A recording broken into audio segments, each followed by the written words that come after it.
বাপ চাচা সবাইকে মরতে দেখেছি, কিন্তু জীবনেও বন্যা দেখিনি। গোমতীর পানি আমাদের ভাসিয়ে দিয়েছে, ঘরের কোনো কিছুই বাঁচানো গেল না। আমাকেও স্রোতে টেনে নিয়ে গিয়েছিল। বাড়ির নাতিরা দেখে আশ্রয় কেন্দ্রে নিয়ে এসেছে।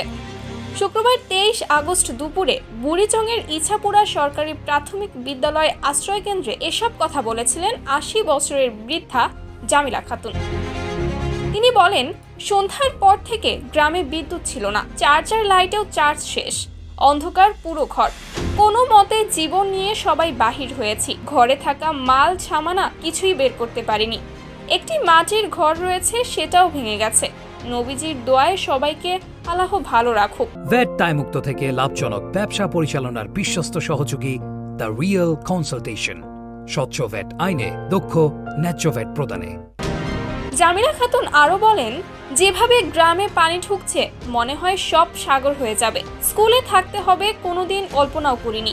এখানে কয়দিন থাকবো সেটাও জানি না। এর আগে বৃহস্পতিবার মধ্যরাতে হঠাৎ করে 16 নং ইউনিয়নের বুরবুরিয়া গ্রামের অংশে গোমতী নদীর বাঁধ ভেঙে তীব্র স্রোতে লোকালয়ে পানি প্রবেশ করে। রাতেই ইছাপুরা সহ আশেপাশে কয়েকটি গ্রাম কোমর পানিতে